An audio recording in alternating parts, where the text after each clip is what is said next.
tanggal 12 Rabiul Awal merupakan satu tarikh keramat dalam sejarah umat Islam di seluruh dunia.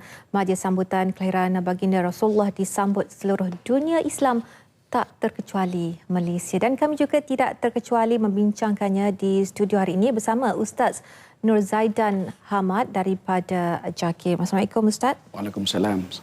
Terima kasih kerana sudi bersama Nasional 1 hari ini untuk membincangkan mengenai majlis sambutan Maulidul Rasul. Ya. Baik, Ustaz, ya, bagaimana sebaik-baiknya kita menyambut Maulidul Rasul? Jadi bagaimana juga kita mahu benar-benar menghayati perjuangan Nabi Muhammad SAW ni? Pertama sekali saya ucapkan terima kasih kepada pihak RTM kerana menjemput saya ke studio pada tengah hari ini. Maulidul Rasul sallallahu alaihi wasallam merujuk kepada peristiwa kelahiran Nabi kita sallallahu alaihi wasallam yang berlaku pada 12 Rabiul Awal tahun Gajah. Jadi kalau kita merujuk kelahiran Nabi kita ni, ia jelas kepada kita sebagaimana yang kita sudah maklum tadi bahawa dengan lahirnya junjungan besar Nabi SAW ini telah memberi satu sinaran kepada rahmat Allah SWT telah menyelari ke seluruh alam di dunia ini. Ini merujuk kepada firman Allah Subhanahu Wa Taala dalam surah Al-Anbiya ayat 107.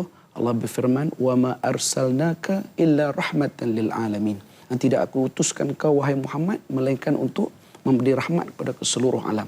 Jadi dalam konteks negara kita, kita menyambut sambutan Maulidul Rasul SAW, ianya adalah satu manifestasi daripada rasa kasih dan sayang kita kepada Nabi sallallahu alaihi wasallam, dan sesuailah juga dengan pesanan Nabi kepada kita dalam sepotong hadis diriwayatkan oleh Imam Bukhari, di mana dalam hadis itu Nabi bersabda yang bermaksud tidak beriman seseorang itu melainkan dia mengasihi Nabi, mengasihi diri aku melebihi daripada anaknya sendiri, ibu bapanya sendiri dan juga masyarakat yang lain.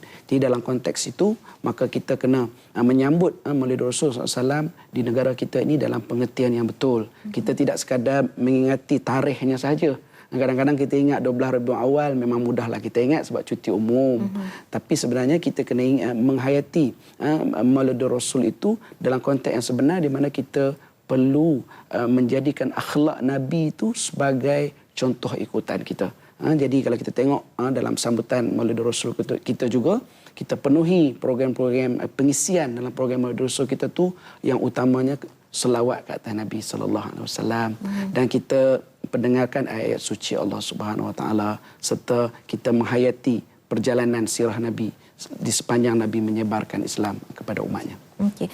Baiklah Ustaz, ada yang mengikuti perarakan dan menghadiri majlis yang diadakan sempena Maulidul Rasul, dan tetapi ada juga yang tidak muhasabahkan diri, maksudnya tiada perubahan yang terjadi dalam diri mereka walaupun mereka mengikuti ataupun menghadiri perarakan Maulidul Rasul. Jadi mungkin Ustaz ada sedikit pandangan mengenainya. Okey. Sepatutnya senario ini tidak berlaku lah, kerana kita telah menyertai satu program yang bagus di mana dalam perarakan tersebut kita bersalawat ke atas Nabi, kita tak ada unsur maksiat, malahan efek penyertaan pengerta lelaki sahaja dalam perarakan tersebut. Wanita ditempatkan terus di masjid. Alhamdulillah kalau penjawat awam tu dapat baju, alhamdulillah percuma kan. Jadi sepatutnya dengan kesempatan yang Allah beri kepada kita menghadiri parakan dan menghayati selawat ke atas Nabi sallallahu alaihi wasallam itu, sepatutnya memberi impak kepada kita. Jadi untuk itu kita dalam apa hal sekalipun tindakan kita kena faham apa matlamat kita lakukan perarakan tersebut. Yang antaranya kita kena faham bahawa ianya adalah untuk kita nak memahami sejarah Nabi kita SAW, dan kita nak terjemahkan dalam bentuk amalan, terjemahkan dalam bentuk ibadah kita seharian. Tidak sekadar waktu kita belarak tu saja kita berselawat, tapi di luarnya itu kita tak ikut pun apa yang Nabi suruh. Jadi ini satu yang tidak menepati kehendak agama kita. Jadi kita kena mulakan daripada diri kita perubahan itu daripada sekarang.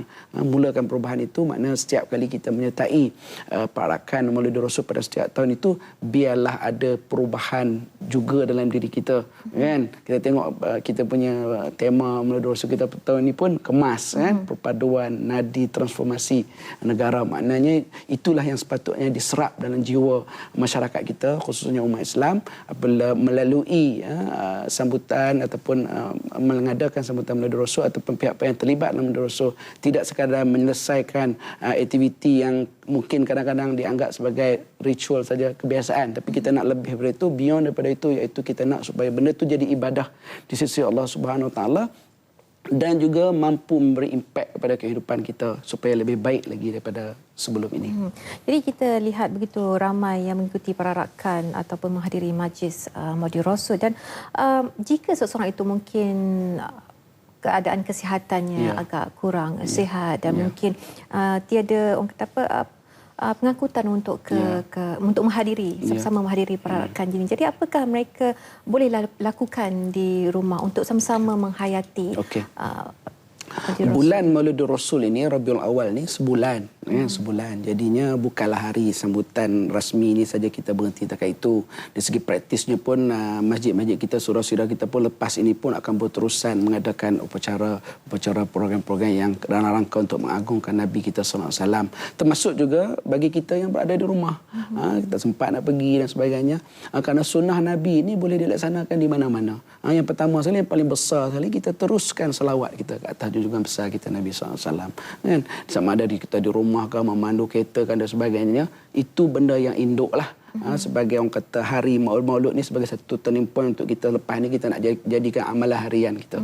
Yang keduanya, kita meneruskan apa saja sunnah Nabi yang lain. Makan kita ikut cara Nabi, tak adalah makan sampai orang kata sampai sengkak nak keluar balik.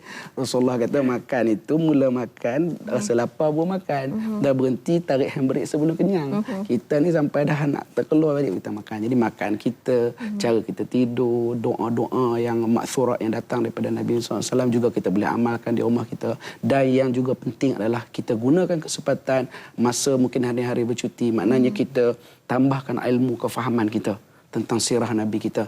Buka kitab-kitab, kalau tak ada buku kita beli. Banyak kitab-kitab yang ada di luar sana yang boleh kita jadikan rujukan supaya kita lebih lagi memahami sirah Nabi kita dengan tepat. Jangan kadang-kadang kita merujuk kepada sumber-sumber yang tak rasmi. Kadang-kadang ada juga orang upload dalam internet dan sebagainya, tak dinyatakan sumber itu. Jadi difahamnya sirah itu dalam sumber yang salah. Lebih baik kita memiliki, kalau bukunya, kita carilah buku-buku yang ada dijual-jual di negara kita yang melalui proses tapisan yang betul. Jadi kita memahami sirah Nabi kita itu. Itu antara yang kita boleh lakukan di rumah lah. Selain daripada kita terus-menerus menanamkan akhlak Nabi SAW dalam perjalanan kehidupan kita. Kalau ayahnya berakhlak macam Nabi, ibunya berakhlak macam Nabi, anak-anak cuma berakhlak seperti Nabi sallallahu alaihi wasallam. Okey. Baik Ustaz, kita beralih sedikit daripada tajuk kita hari ini, kerana kita, Ustaz pun rasanya mengetahui tentang banjir yang telah berlaku di pantai timur. Jadi kita akui banjir yang melanda pantai timur meninggalkan kesan yang mendalam kepada mereka yang terlibat. Jadi bagaimana mereka yang terjejas banjir ini berdepan dengan ujian ini? Okey. Pertama sekali yang saya boleh katakan di sini, yang pertama sekali kita kena fahamlah peristiwa banjir yang kita hadapi sekarang sebenarnya adalah merupakan kehendak Allah Subhanahu Wa Taala. Kalau ditanya kepada siapa pun, kita pun tak nak mengalami kesusahan hidup sebegitu rupa sebagaimana yang dipaparkan di media kita. Tapi yang poin yang kita nak kena faham bahawa ini datang daripada Allah. Allah Subhanahu Wa Taala yang menciptakan kita, dia berhak untuk memberi apa-apa saja kepada kita. Di dalam konteks banjir ini lebih bersifat satu ujian ataupun musibah kepada kita. Jadi kita sebagai pihak yang diuji oleh Allah Subhanahu Wa Taala, apa yang saya boleh sebut di sini, antaranya kita kena redha dengan itu ketentuan Allah kepada kita, dan kita kena bersabar. Kita kena jaga hati kita, lidah kita daripada memperkatakan sesuatu seolah-olah kita tak setuju dengan apa yang Allah bagi. Itu kita kena pelihara dulu terlebih dahulu. Yang keduanya, ibadah kita, solat kita, ingatan kita pada Allah Subhanahu Wa Taala tidak boleh terputus.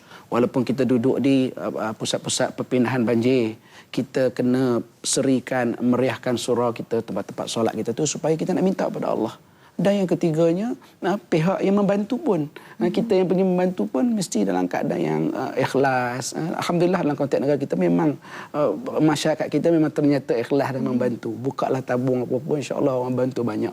Jadi pihak yang menerima bantuan, tabah dengan ujian Allah Subhanahu Wa Taala, redha dengan apa yang berlaku, dan pihak yang membantu pun sama ada kerajaan, NGO, individu dan sebagainya, pun terus-menerus menyalurkan bantuan supaya di samping rasa redha dan sabar tersebut oleh pihak yang terkena mangsa banjir ini, dia juga diubati dengan kehadiran peruntukan daripada kerajaan kita dan juga daripada pihak-pihak NGO dan banyak individu di negara kita, alhamdulillah, yang turun mencurah-curah ke negeri-negeri yang kena banjir, khususnya di Pantai Timur. Jadi kita di pihak yang tidak diuji pula, pihak-pihak yang tidak diuji, kita jangan memandang benda tu satu yang ini. Maknanya kita kena terus juga berdoa. Mudah-mudahan pertamanya Allah selamatkan sahabat-sahabat kita yang diuji. Yang keduanya kita juga minta pada Allah supaya kita dijauhi daripada ujian sebegitu rupa, kerana kita bimbang. Kita ni kadang-kadang amalan kita pun tak tahu sebanyak mana kan. Kadang-kadang tak semua orang perlu diuji ni dia apa kata dia tabah, dia redha. Kadang-kadang dia datang ujian-ujian yang menyebabkan dia rasa diri dia tergugat. Jadi dalam hal itu nasihat saya kepada masa-masa banjir di seluruh Malaysia, agar kita menerima keadaan ini dengan tabah, bersabar dan gunakan rasional pemikiran kita dalam menghadapi situasi-situasi kekangan-kekangan yang ada. Memang kita tahu, memang kita tahu suasana yang memang sangat memerikkan. Jadi insya-Allah kita terus bergantung pada Allah Subhanahu Taala, Tuhan yang menciptakan kita, dan yakinlah kepada bantuan-bantuan yang insya-Allah yang akan terus turun ke sana, tak berhenti sampai saat sekarang masih lagi kita beri bantuan, dan kita berdoa mudah-mudahan keadaan akan kembali pulih seperti mana sedia kala, insya-Allah. Okey, tapi Ustaz, setiap yang berlaku saya pasti ada hikmah. Ya. Yang akan terjadi selepas ini. Mungkin sedikit kata-kata, tadi Ustaz mengatakan sedikit nasihat, mungkin kata-kata semangat. Okey, yang penting kita kena sebagai ini kita kena muhasabah, muhasabah segala tindakan kita selama ini. Dari segi pertuturan kita, tindakan kita, perbuatan kita, sama ada pihak yang menerima, yang diuji dengan banjir tersebut, dan semua masyarakat kita secara keseluruhan di Malaysia, kita pelihara dan jaga tutur kata kita dan tindakan kita. Kita bimbang apabila kita tersilap dalam pertuturan kita, kadang-kadang mengundang kemurkaan Allah Subhanahu Wa Taala, Tuhan yang menciptakan kita. Jadi kita memang itu puncanya. Jadi antaranya kita kena beri semangat kepada diri kita supaya kita kembali ke jalan yang benar, dan supaya kita jaga pertuturan kita dan segala tindakan kita, supaya Allah Subhanahu Wa Taala sentiasa menurunkan bantuan kepada kita, kepada negara kita. Kepada kita, itu kehendak kita. Jadi supaya nak lepas ni semua pihak muhasabah balik diri masing-masing, ada tak dalam tindakan-tindakan kita tu yang menyebabkan Allah Subhanahu Wa Taala rasa tidak selesa ataupun murka terhadap kita, menyebabkan menurunkan sedikit ujian kepada kita. Ujian yang mungkin bagi sisi Allah tu kecil saja, tapi dah kita dah memang perit daripada kita hadapi. Bayangkan kalau Allah bagi yang lebih besar, na'udzubillah, kita pun tak nak kan. Kita pun tak nak. Jadi dalam hal tu kita kena sama-samalah perbaiki keadaan, semua pihak perbaiki keadaan, jaga kita punya tindakan, jaga pertuturan, jaga ibadah kita. Insya-Allah negara kita akan kembali seperti mana kita kenakilah, insya-Allah. Insya-Allah. Baiklah, terima kasih Ustaz. Itu dia tadi Ustaz Nur Zaidan Ahmad dari JAKIM yang sudi berkongsi mengenai sambutan Maulid Rasul hari ini.